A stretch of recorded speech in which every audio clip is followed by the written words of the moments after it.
All I know is that the second that my parents died, my addiction stepped in and it became my parent. Quite traumatizing. But the beautiful thing about transformation and finding A Course in Miracles is that I know that it's all happening for divine purpose. I grew up in a crazy, chaos-filled home with all sorts of dysfunction, sexual trauma, emotional trauma, physical trauma, lots of addiction, lots of poverty. This is all the things that I was absorbing as a small child. And so I thought that all of that was really normal. My parents' addiction really started to morph into something that we had never seen before in the height of the Oxycontin epidemic. Like the sound of pills rattling in a bottle was how you knew somebody was walking around.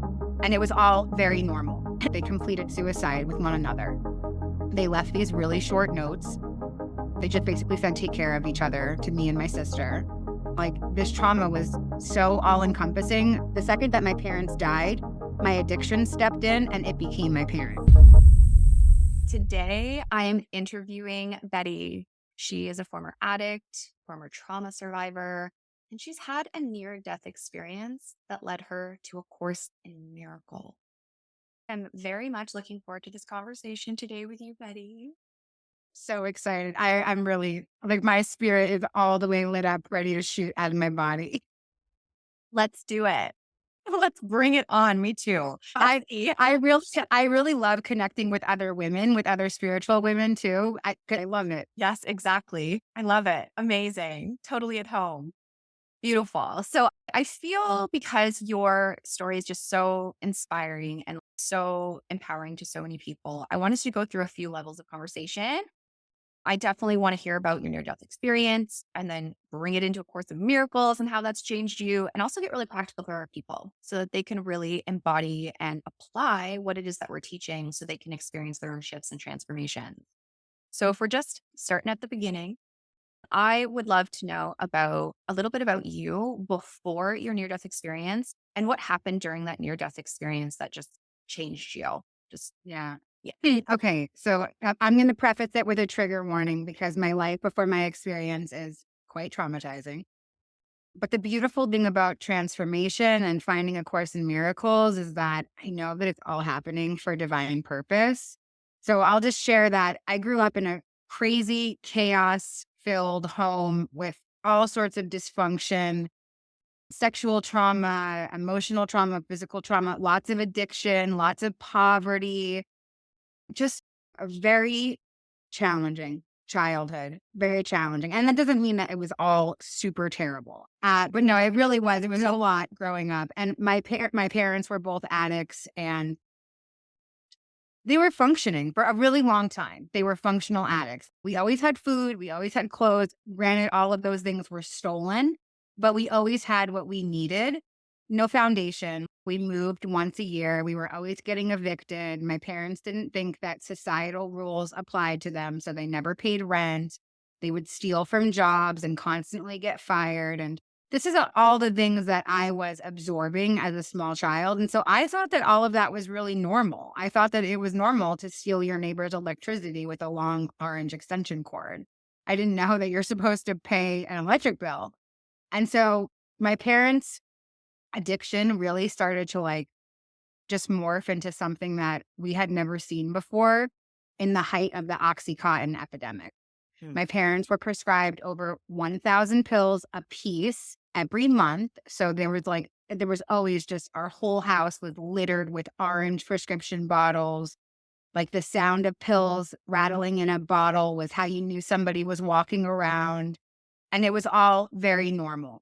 And I was already immersed in my own addiction by that time. Again, there were pills all over the house, and I was a teenager at this point. And so this is just what you do as a teenager where I grew up. Like, you experiment with drugs. And I knew right away that I loved drugs because they made me not feel my feelings and they made me not remember all of my traumatic experiences. I could just check out of my bodily experience for a certain amount of time. And so I did that all the time. My addiction it just encompassed me right away.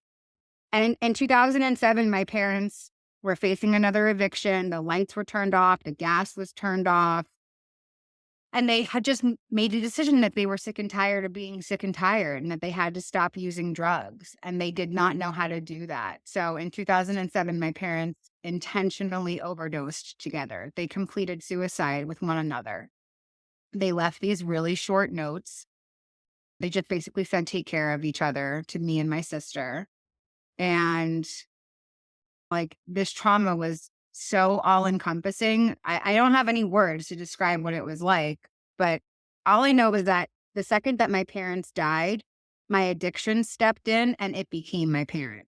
It was like, you can't feel these big feelings. I'm going to stick with you. Don't worry. It's me and you together forever. And my addiction became my guiding star. It became my higher power, my God, my husband, my best friend, everything. It was my everything. And it made me do crazy things in my life. I abandoned my sister. She was 18 when that happened. I was 23. I just left her. I left her. I moved across the country. I said, I can't deal. And I just abandoned this little girl. My addiction came before every relationship. I've been married and divorced a handful of times because no person was more important than my relationship with my addiction.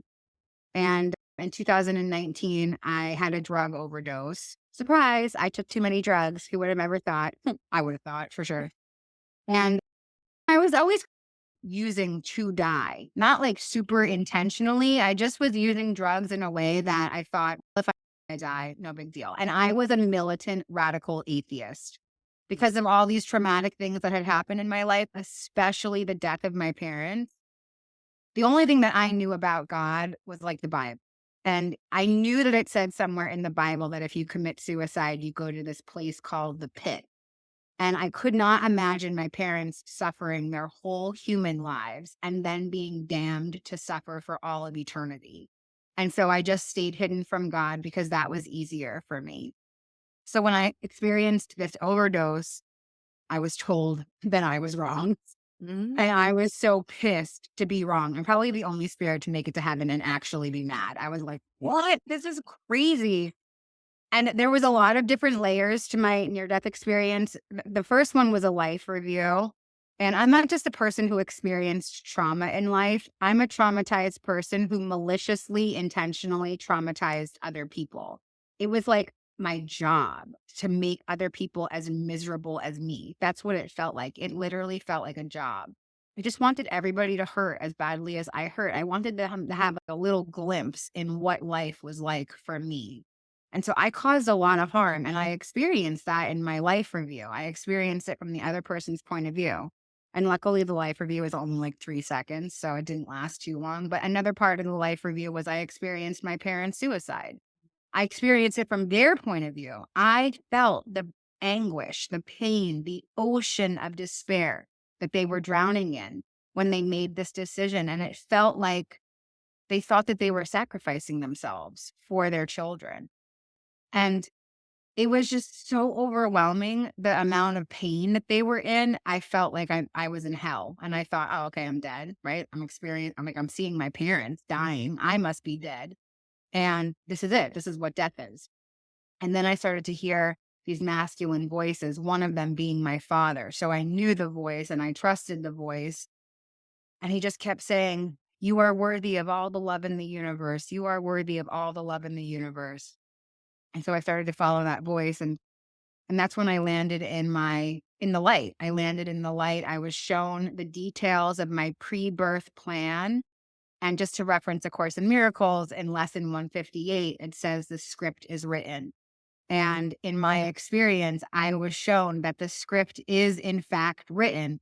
And the way that I perceived it in my mind's eye, it looked a lot like a video game. And that could be because of the generation that I'm born in. But in my pre-birth planning, it was like I was in this big, huge grocery store, and lining the walls of the grocery store aisles were these gigantic cereal boxes, and every cereal box had a life experience on it. And so I started grabbing every box. I'm like very over ambitious. I'm like, I want all of the earth experience. Give me all of the thing. And some of this doesn't correlate with A Course in Miracles, but this is what my experience was. And so I always tie it back to that lesson 158, the script is written. This is the script of the dream that I'm currently living in. And the beginning of my life was a nightmare. It really truly was. And that was all of the life experiences that I saw myself grabbing: prostitution, addiction, poverty, homelessness, rape, getting beat, physically abused, all of these insane life experiences I was picking with the help of a guide. And the guide was like, "Girl, I think maybe you're biting off more than you can chew." And I'm like, I can handle it. It's fine. It's not even real. Who cares? Doesn't matter. It's not real. And and then, like, they told me that I had to go back to Earth, and I was so wildly upset. I saw myself transform into a small child, and I was like, "I'm not going back there." I said, "You guys don't actually tell us what Earth is like, and there's no way that I'm going back. I love it here. I love where I am. I'm staying." And they said, "Yeah, you say this every time you come home. You're always like, 'You don't tell us, you don't tell us,' but we do." Like, you already know everything. And they just kept affirming that when I went back to Earth, it wouldn't be anything like it was before, because I was going to finish the second part of my life experience card, which had things in it like being a spiritual teacher, spiritual awakening, recovery, being an author, being a speaker, all of these like beautiful life experiences, but they hadn't happened to me yet. So I didn't believe them. I didn't know what they felt like. And I was not interested in finding out. And they told me that if I didn't want to go back into the body that I just came from, this body, that I would be reborn. And then they showed me the baby that I would be reborn into.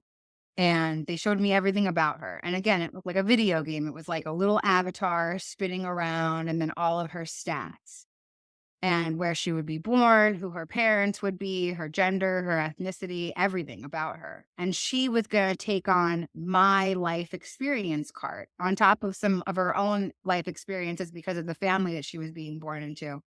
And I thought, oh man, if these are my only options, starting from zero or going back into that glitched, broken, unhealed body that I just came from, I guess I'm going back into her because I'm not doing all that other stuff all over again.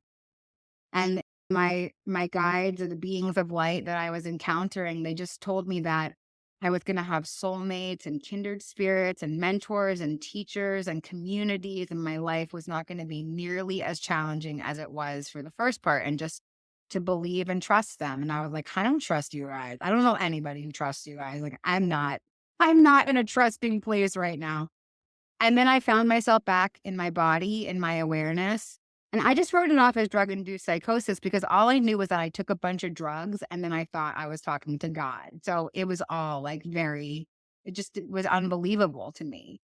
I'm going to pause there. Sure. Oh my gosh, I just want you to keep going. Like I feel like so immersed in this. So okay, so you came back and you're in your body and you thought of it as like a psychosis, but where was the shift to being like, no, wait a minute, what I experienced there was maybe real, right? Capital R. And where did that lead you from there? It took me a while because none of this was in my wheelhouse, like, at all. I didn't know the words spiritual awakening. I didn't know anything about guidance or anything like that. This was not part of my life. My life was just about using drugs, doing depraved things to get drugs, rinse and repeat. Yeah. There was nothing else in my life. I didn't have any kind of vocabulary because I didn't need one. Mhm. And so my awareness started to crack open and all of these divine synchronicities started to happen. I was at the it was like really, I was just in a state of complete and utter desperation. I experienced a spontaneous healing out of heroin withdrawal. That was a pretty big sign. I was like, okay, I'm listening. I'm listening. I was just in the midst of the most pain of my life, and I knew that it was the same pain that my parents felt when they made the decision to do what they did. And I thought, man, I'm so sick right now. I can't even get up and figure out a way to kill myself. I can't even do what they did because that's how sick I am. I can't even get out of bed to figure out a way to do that. And then I heard this voice and it told me that I could request what I wanted fixed. And I was in the throes of desperation. So I was like, okay, okay, strange voice, fix me out of this withdrawal. It's so painful. Heroin withdrawal feels like your bones are made of campfire logs or lava, and your skin's made of broken glass, and every cell in your body is screaming out for relief, and only the drugs can give you the relief that you need. but it was not an option for me. I had no money. The drugs weren't working anymore. All of my dealers simultaneously decided to stop selling drugs. It was like all of divinity was coming together to shove me onto a different path. This was the one thing that was stopping me, the physical symptoms that I had from being addicted to this one particular drug. I still had tons of mental addictions to lots of other things and other substances. But yeah, I laid back and they told me to count backwards from 10. These two little men appeared in my mind's eye and they were wearing these white lab coats and they had little lawnmowers. And I watched these two little men go through every crevice of my mind. And as they walked through, I felt these intense hot tingles take over my mind. And then I felt like there was somebody drawing X's across my forehead. I still never really figured out what that was. Sometimes I think maybe it's representative of the crown of thorns. And then there was like a plunger on my head. And as it plunged down and came back up, this huge bright white flash took over me. And I was completely healed. 100, I was just throwing up all over myself 1 second before. And then the next second, I was totally well and healed and fine. And I threw myself on the ground and I was crying out to the divine and I was saying, how could this be happening? I don't believe in this. I don't believe in you. This is totally impossible. You could not have picked a more unworthy subject to bestow this kind of grace on. And just for the contrast, before the experience, I was an atheist, an orphan to suicide, a drug addict, a prostitute, a liar, a manipulator, a thief, a con artist. I was a racist. I was a rapist. I was a pimp. I was a terrible human being. I was a ruthless abuser. And there I was, completely covered in the grace of the divine, like none of it mattered. None of that mattered. I was loved unconditionally as a child of God. And so after that, I was like, okay, I'm the second coming of Christ. I can heal people with just my hands. Look at me. I was like going out on the New York City subway system, proselytizing and evangelizing about something that I didn't understand. I had no idea what had happened to me, but I just knew that if I was healed, then everybody's going to get healed. And I just wanted every person who was strung out on drugs to know that there's healing out there. And then through some more divine signs and synchronicities, I found myself in a long-term rehab. Thank God for that. And I stayed inpatient for a year and a half, which was like not a summer vacation. It was really hard work. There was just mountains of emotions and oceans of emotions waiting to greet me. And it was really painful to feel my feelings for the first time, especially all the grief that I had to process and the grief of my last life. I was never going to be like this party girl, quote unquote, that I thought I could be. Like my addiction branded me. I'm covered in tattoos of liquor bottles and packs of cigarettes. This was like my whole identity. And I had to grieve the fact that I was never going to be her again and that I had to learn everything all over again. Oh my goodness, Betty, I love everything about you.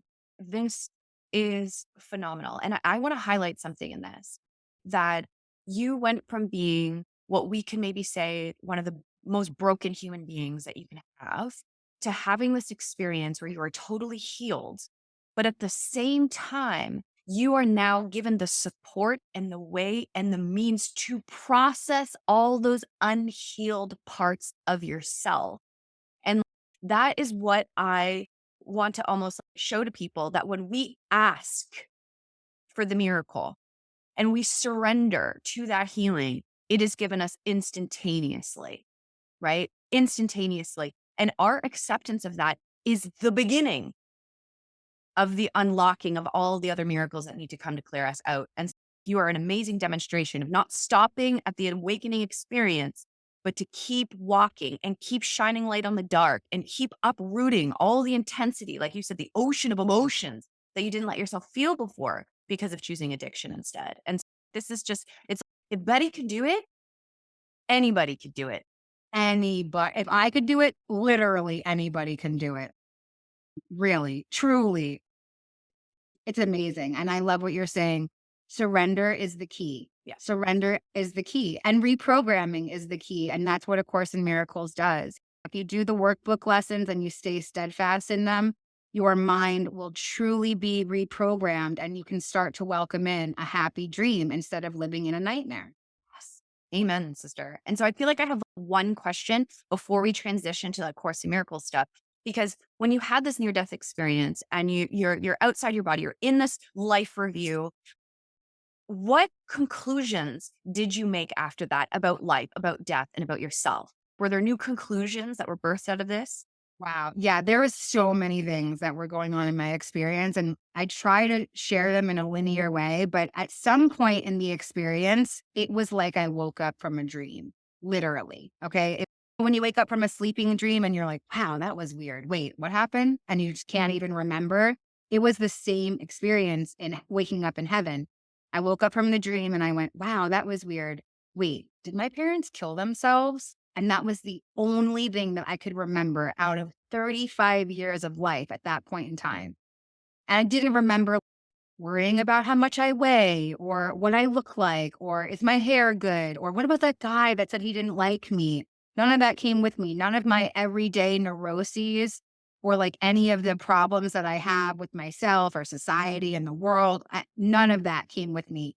It was as if nothing had ever happened. And so my conclusion was, okay, the world is not real. Why do I have to be so attached to the character that I'm playing? I knew that I was a being outside of a body. But now my conclusions are that I'm playing a part here. I'm an actress in this epic play, or as A Course in Miracles would say, a dream. And this is my costume, my human, my ego. This is my costume that I use as a vehicle to get through the illusion that I'm in.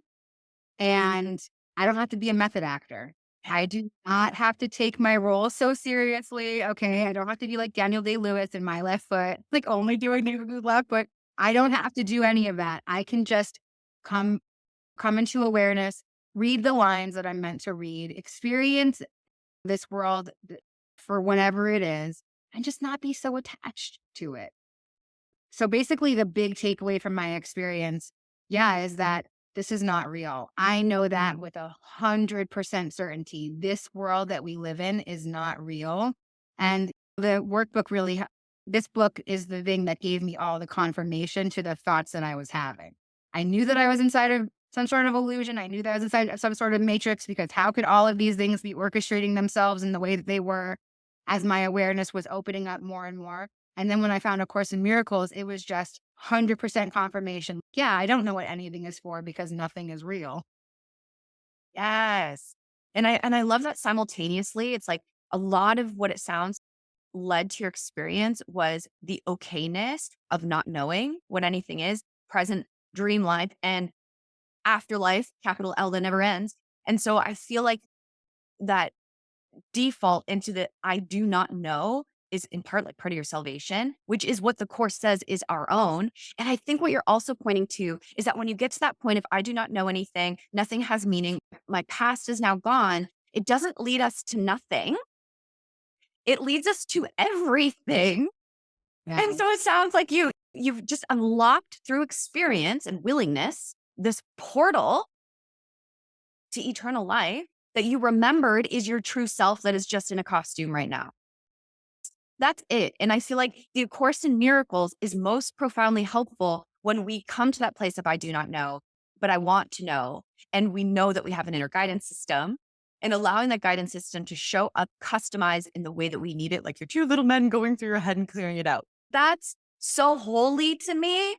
And the whole counting down from 10 to 1, which by the way, I have a background in hypnotherapy. That's like hypnosis that only the Holy Spirit would do. That is get out of your own way. I need to speak to your subconscious right now. We're going to be doing some working and rearranging. And that's how healing happens when we're willing and we just allow surrender for the divine to do the work. And this is so amazing. So, where in this place of you're just changing on every level of your being, this world is not real. There's something beyond this world that is, and you're here to bring the good news. Where did that shift to being led to A Course in Miracles? And how did you get to A Course in Miracles? And what really rung true to you when you found it? Right. So I love my Course in Miracles story because I think a lot of us who find the Course have some sort of like really beautiful story. So I was living in a rehab for a year and a half. And I did not have access to a cell phone or the internet for that entire time, which is like an accomplishment on its own. I win the game of life, right? Seriously. But once a week, they'd let us go to the library. And so there was like this small little section on religion and spirituality. And I had this insatiable thirst for knowledge. I wanted to know everything that I could. Again, I had never used my mind before. So this was like my opportunity to really start developing the muscles of my mind. And I was so in tune with the internal guidance, like constantly channeling and hearing messages. And again, like I'm on the border of, am I losing my mind? Do I need to be institutionalized? Is this regular? So all the books that that source was putting in my path were books that were confirming to me, no, girl, you're not losing your mind. Like this is Right. spiritual awakening. You're okay. Yes. I read everything. But I read the whole Bible, I read the Torah, I read the Quran, I read all these amazing spiritual books. I just wanted to find the common thread. And I kept trying to put myself into other people's boxes. I Mm. thought that I was supposed to be an evangelical Christian. I knew that Christ was some part of my experience. Like there was like this light, Christ light, Krishna light, Buddha light, it doesn't matter. Like now I think that. But then I was like, it's Jesus. Everybody has to know about Jesus. And I only knew of Jesus from what Christianity had taught me about Jesus. And so I kept going to all these churches and people were enthusiastic. They were singing about God. They were very excited. But like the audio and the video was not matching up. What they were saying and what they were doing were two totally different things. And it wasn't in alignment with my spiritual experience. And I felt really defeated. And I was like, should I convert to Islam? What should I do? Like, this book really resonated. And I just kept trying to shove myself into these small compartments. And I kept praying and asking God to send me the books that were really going to help me. And I found Gabrielle Bernstein's book, The Universe Has Your Back. Mhm. And in that book, she's a course teacher and she references the course all the time. And so I thought she wrote A Course in Miracles because I just didn't have any awareness. And so I'm at the library, so I'm talking to the librarian. I'm like, A Course in Miracles by Gabby Bernstein. And she was like, there's no such book. And I'm like, she just has to help me find it. And I was like, why doesn't God want me to have this book? I really need this book. And so then I just start searching for A Course in Miracles books. And I find A Course in Miracles Made Easy by Alan Cullen. And it happened to be on the shelf at the library. And it was like sticking out and there was like little sparkles around it. And I was like, okay, I see it. I see the word miracles. I like miracles. And I read that book and I devoured it. I read it in one day. I didn't go to sleep. I read until I finished it. And I was like, oh, okay, this is it. And that book was a great introduction. There was no way to borrow A Course in Miracles at the library. So I just kept reading books about A Course in Miracles. I read all of Gabby Bernstein's books, Karen Casey, Marianne Williamson. I read all of these epic Course in Miracles teachers. And when you would go back to the rehab, they would check your bag to make sure that like you didn't have contraband or alcohol or whatever in your bag. And the clinical director was checking my bag and she saw all these Course in Miracles books. And she said, oh, I actually have the actual course. She said, I bought it in the 70s. It wasn't for me. It's been sitting on a shelf and on my book. It's been just been sitting there for 30 years. Do you want to borrow it? And I was like, yes. She was like, it's pretty big. I was like, I'm not going anywhere. So I think at the time I was maybe there for 3 months. I knew I at least had 9 more months there because it was a year-long program, but I ended up staying longer. And so she gave me the course and I couldn't put it down. I just kept reading. And at first I thought, oh, okay, I'm definitely dead. This is a handbook for the recently deceased, just like in the movie Beetlejuice. I was like, it's super dense. It reads like stereo instructions. I need a caseworker to help me get through it. Where is my caseworker? But I just kept going. I just kept reading. I started doing the workbook lessons and the beginning lessons, like the first 60 lessons, oh my God, they changed everything for me. Again, confirmation. This was all confirmation. And I was reading the book like it was written just for me. Like this was a magic thing that I found that was just for me. And I really thought the whole point of doing all of this spiritual work was to get back to heaven. Mm. So like I would make it to a recovery milestone or I'd read another chapter of the book and I'd be like, hey God, look at me. I'm doing great. Haven't used drugs in 2 months. And look, I'm a Course in Miracles student. So can you come and get me now? I just wanted God to come back and get me. And I felt like this abandoned kid, like sitting in front of a school, like knees to chest. Please, my parents forgot me. Please, somebody come get me. And the more that I got into the book, the more that I realized that I'm actually bringing heaven to earth. I'm not trying to go back to heaven. But I was still very dismissive of this idea. I understood the concept, but I was like, nah, they're going to come get me. I was like, all I have to do is just finish the book and then they're going to come. I know it. I Rite know of it. passage. And so I make it to the end of the text and I'm like on the last paragraph and I'm like, this is it, my ride. I'm like really expecting to be beamed up to outer space. I took off my shoes. I laid back in my bunk bed. Yes, I lived in a bunk bed for a year and a half. And I was like, beam me up, baby.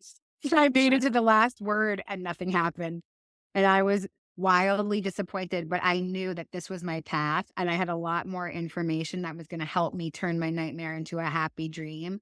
And just by studying the course, my life had already become just something so incredible because I was on the outer circumstance, my life did not seem great. I was living in a rehab with 25 other women, all traumatized, all healing from their own addiction, no money, homeless, like my outer circumstance did not seem like a happy dream, but these principles lifted me up so much. Didn't matter that I was homeless when I lived in a rehab. I had a connection with God. I had a program. I had these lessons in my life, and it made my life so much freer and happier and joyous. Oh man, really incredible. Oh, Betty, I'm so happy to hear that. And that's also something really important for course students to realize as well, that it is an inner transformation that happens. It's an inner transformation of perception, heart. And so a lot of the time, the outer world doesn't match up to it right away. And it takes time for the effects outside to change with the cause being changed inside. And so continually being patient and consistent and committed to a teaching like this is absolutely everything. And so thank you for being committed and thank you for doing the work. But when you think of the course teachings and you said you went through the text and you went through the workbook and you've already mentioned 158 as the script is written, but is there a particular teaching in the book or particular lesson in the book that you're like, this confirmed everything in my NDE and this is just everything for me?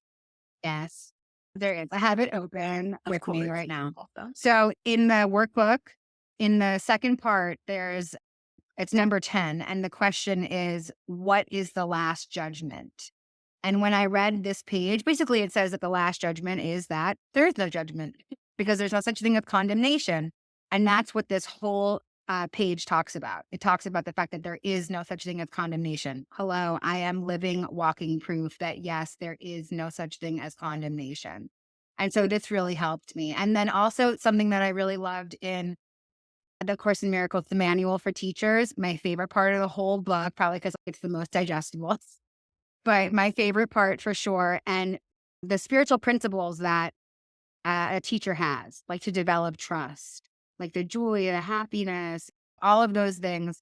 It gave me a guideline. Who do I want to be? How do I want to show up in the world? Whether I call myself a teacher or I'm actually actively sitting with one person holding space to teach, or if I'm just navigating the world as it is. These are the attributes that I can embody to go through the world and make this world a happy dream. Again, this is not every second of every day. Okay. I'm a work in progress. If I miss the subway, I'm cursing God and all that is because, like, why do I have to be late now? But on a daily basis, I do start my day in a state of surrender and practicing the principles of this book and reading the lesson of the day. Sometimes it doesn't carry with me only 30 minutes. And then I'm like, okay, I'm over it. I don't want to live my life led by spiritual principles. I want to be angry and righteous and whatever else comes up. But I know that these are the tools that make my life a much better one. Yes, absolutely. Absolutely. And I think that's such like a humble perspective to it and important for so many course students to remember is we're all works in progress. And so to give ourselves grace in those times that we do forget or give ourselves grace in those times where we do get triggered because it doesn't mean we're a bad course student because that stuff happens. It actually means we're a good course student. It's a perfect opportunity to apply it. Right. So I really like to remind people of that to not get disheartened by some of the bumps that we hit along the road, but those bumps are ultimately to help us to apply it better so we can be even more freer. and happier. So I love that. And it sounds like what you're leaning into is how you're saying, like, you start your day in surrender and then you constantly bring yourself back to that and you apply the lesson. Like, that also seems like something that I talk about a lot is the rules for decision, chapter 30, which is everything you're saying. Is start the day by giving it to God, being in surrender, and you have specific rules and steps to apply. If you slip off, just come back. So that's why the Let's choose course is again. choose again, Always choose baby. again. Yes. Yes, exactly. Yeah. Always choose again. Exactly. And I I wasn't sure if I was gonna ask stuff like this, but maybe I'll lean into this before we finish out on some practical notes. But the idea of what is your perspective now that you've had the course and you've been through your NDE on a punishing God or like hell afterward? You said it was not possible for you to be like, no, my parents already suffered in life. Are they really going to be suffering in the afterlife? Can you just bring just some more light to those very fearful ideas that people have? Absolutely. And I think that's one of the most joyous parts of studying A Course in Miracles is that you recognize that there is no such thing as duality and everything in real reality is just benevolent, love, unconditional. I don't believe in a dualistic God because I know that dualism does not exist because A Course in Miracles teaches me that. And not only that, but it was also part of my own personal spiritual experience. And there's no such thing as condemnation. There's nothing to fear. If somebody like me can make it to heaven, you're going to be okay. All right. If I made it, you're going to be okay. I love the idea that, like, I'm confused. I'm here and I am confused. And I accept that. I think that my body is real. I can feel it. I think that my desk is real. This computer is real. Like, you're real. Like, all of these things, they're all very convincing. But for me, the knowledge that it's not actually helps me a lot. So I heard you say before, sometimes when I say that to people, they're like, okay, then why bother? If nothing is real, then like, why bother? And I'm like, why not? Why not? If it's not real, let's make it fun. The thing that I know from my experience is that I could have come back from my experience and continued to live the way that I was. I could have continued to be a deviant, a hedonist, harm people, be an abuser, and I still would make it to heaven. I don't doubt that for 1 second.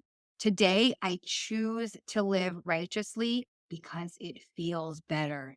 This is the high that I've been searching for my whole life with substances. I used drugs for 22 years looking for the feeling that I have with a connection to God. That's all that I needed. I had this God sized hole inside of me that I was trying to fill with men and food and substances and anything else that I could get my hands on. And it's just a connection. That's it. Like finding that inner peace. So I don't believe in judgment. I can hold myself in condemnation very easily. I am the worst judge for myself in this earth experience. God doesn't have anything to do with that. That's me. That's my ego. Like all these other parts of me, my inner critic, my inner controller trying to manipulate me to make me think that I'm not worthy. But if I actually sit still and do connect with my guides or my connection to source, there's nothing like that. It's all friendship and joy and happiness. Yes. Amen. And I think that teasing away, which is what the course is so good with, of like real versus unreal, illusion versus eternal life reality is so essential because that whole idea of these things that I'm perceiving with my physical senses are not real. But there is something that is real in my soul and in my heart that never changes and never conflicts. That's what we're trying to live in and as, and what I feel like Jesus demonstrated and the Buddha demonstrated and Yogananda demonstrated. And there's like brothers and demonstrators that we can look to. But now, in essence, like your demonstration brings it present day, right? It brings it inclusive of someone who's really suffered as a human being and really struggled as a human being. And to really show that it's a proof to me that God is love and only love without opposite and that he welcomes us as his children exactly as we are, mistakes and all. But if we're willing to really live a high quality, high vibrating life, then that means that we want to, like you said, the language you use, a righteous life, but also a life dedicated to service, dedicated to others, helping, blessing, bringing heaven here through me. And I feel like that's the part of A Course in Miracles that makes it miraculous. That yes, I'm going to heal through my inner teacher. Amen. But then I'm going to extend that healing through me right where I am. I don't have to perfect myself. I'm already perfect. I just have to learn how to let myself be a vessel and be used. And Mm. Betty, you are, sister. Oh I my feel you in goodness. every way. That was Ah, so well said. That was fire. Yes, absolutely. 100%. Everything that you just said, 100%. So true. And we really are blessed to have that awareness. And being service is all that anything is about. That's one of the big takeaways too. No condemnation, be of service. yes. Amen. That's like that could be your new tattoo. Yeah. No condemnation. Yes to service. That's what it's all about. Really is because as we give, we receive. As we Yes, teach, we learn. exactly. And that's just it. And if we're going back to that idea that you brought up so clearly, the idea of oneness, like we are one self, right? This is what these teachings teach us, that you aren't separate from me. You may have a different story and life path than me, but you, who you are, capital Y, is I am. And so if I'm going to love you, I will know I'm loved. If I'm going to forgive you, I will know I'm forgiven. And that's how God works, through the Beautiful. extension of loving our brother. And then we learn, oh my God, he's already forgiven me. I'm already loved. Everything's already healed. I can be in joy. I can be in joy. Yes. That's what's It's real. it's funny, like I have a study group that I studied the course with, and I've tried hundreds of different study groups, and I'm like, you have to use your discernment too, because You do. not everybody is in this for the right reasons, or maybe they're like zealous, I don't know, zealous teachers. But I really thought that as I read it, sometimes I still think that maybe if I do this the right way, I'll get to just leave my body. Because sometimes when I read it, I'm reading it through that lens. Mhm. Also, the thing about like, offering my brother forgiveness, as I read it this with my study group, they already know that when we talk about it, I'm like, not that one guy. That Right. one guy, I'm going to hold him in hell. I'll stay there with him for a while. I'm used to what hell feels like. It's okay. As I continually work this, I've let go of resentments and offered people forgiveness that I never could have imagined. Obviously, the idea behind pre birth planning, lots of my resentments went away immediately. It was like instant shift in consciousness, no need to hold people in condemnation because there's no such thing. I'm not going to hold myself there. Why am I going to hold somebody else? But there still are like human storylines that I'm like, no, I'm not okay Not that one. forgiving that brother just yet. Again, everything I give, I receive. If I give judgment, I receive judgment. And I always know that if I give this kind of like sickness to somebody else, like this unforgiveness, I also receive that. So I have to be very aware of that when like relationships won't mend in my life. And I'm like, why won't these mend? Maybe it's because you're holding somebody else in condemnation. And so you can't allow that energy into your life. Yes. Yes.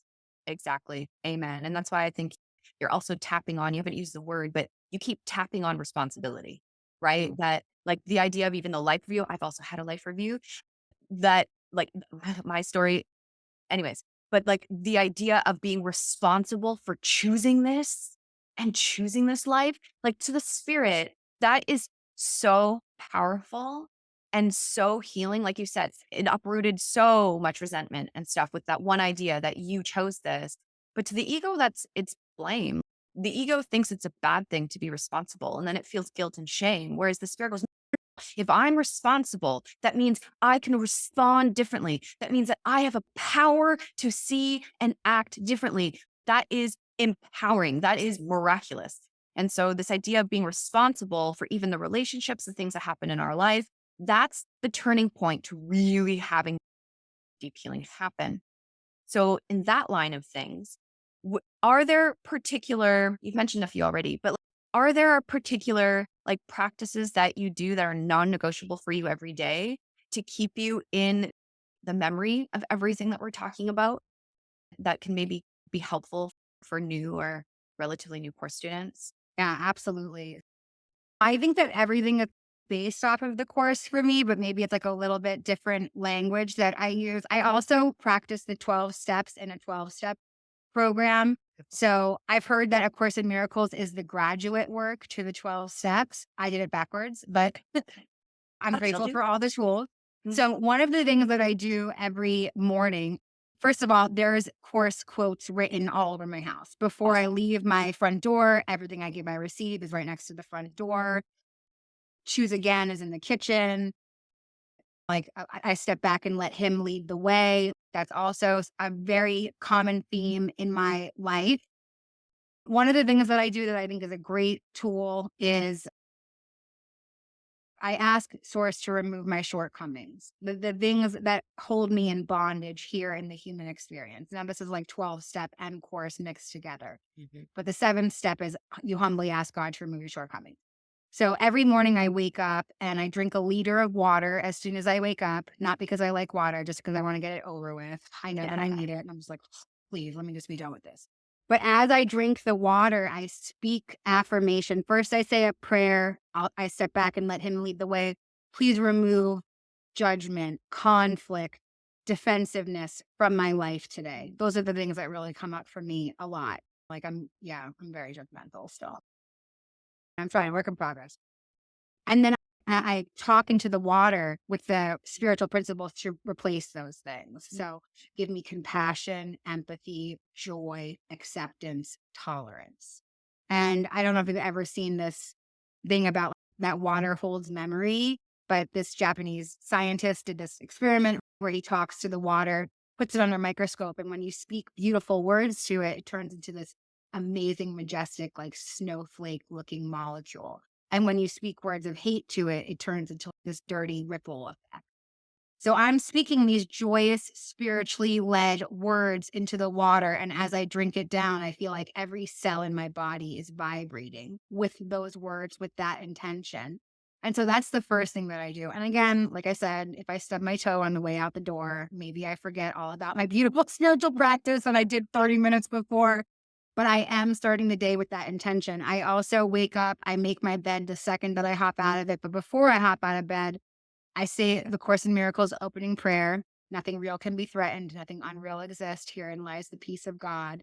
I set intention for the day, whatever I feel called to welcome into my day. Today, today I will be of service to someone. Please show me how you want me to be of service. Today, I'll get a new coaching client. Today, I'll make a spiritual connection, whatever it is.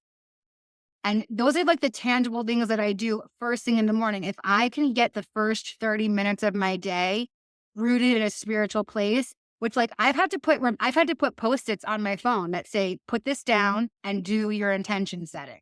Mm. Because like my first reaction is to grab the phone and to start going on it. So I have to like condition myself.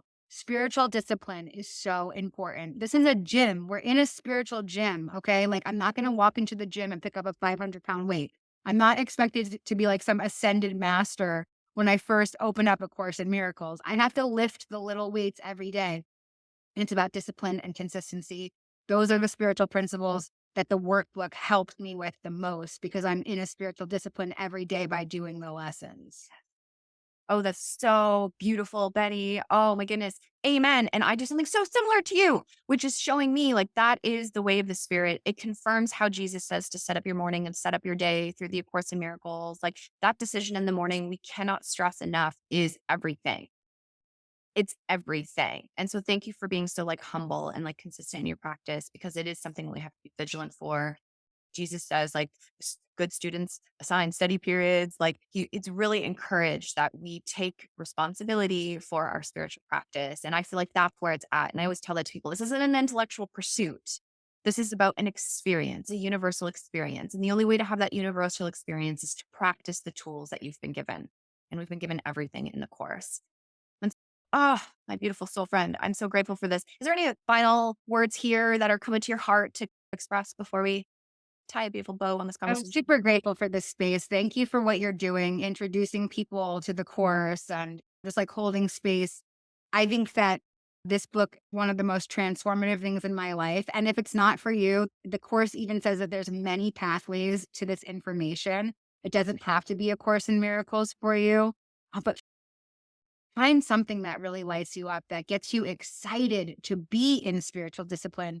Because Brittany just said, there's no destination. Okay. There is no destination. This is a journey and it's about finding the joy in the journey, which was my most hated thing that my mentor said to me in early recovery. She was like, just enjoy the journey. I'm like, please shut up. Tell me that I'm going home. Tell me that this is going to be over soon. But today I have real, true joy in my life just being in the moment, being in the present moment. I'm not practicing the principles of this book to achieve something later. I'm Right. practicing the principles of this book because it fills my present moment with joy, and heaven is in the present moment. Heaven for me is in connection to other people. Yes. If I isolate and separate myself, or if I compare and then separate myself in that way, I'm creating hell. I Yes. literally am. If you're not enjoying your human experience, please feel free to reach out for support.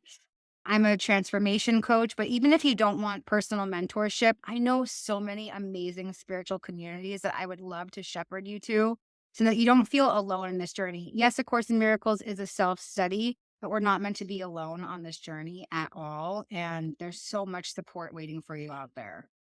Oh, thank you so much for saying that, Betty. And I will make sure I have all of your links to everything you do, your websites, all that stuff, so people can check you out. I will mention we do offer the Course in Miracles. We publish and distribute it. And so if people want a free PDF, it's down below. If you want a free book, it's down below. We're here to support you. I have free study groups as well. Those are all down below. So we are really here to be the support system and the demonstration of the light of the world. Like that's what we're here for. And it's not easy, but it's simple. And when we do it together, it accelerates the path. It accelerates our spiritual growth. And so grateful to be doing this work with you, Betty. Thank you for the work you do with the divine and everything you've been through and everything you've given, serve, and bless. You're literally a beacon of hope and light for so many. And so I'm just so grateful to have heard your story and to feel your joy and your authenticity and everything that you are and everything that you give. I'm so grateful for you. Thank you for your time today. Love, love. Thank you so Love, love. much, Brittany. You're so welcome, Betty. And thank you, friends, for joining us. We love you. Any comments in the below are welcome, and I'm sure we'll tune into them and answer them with our hearts. Bye,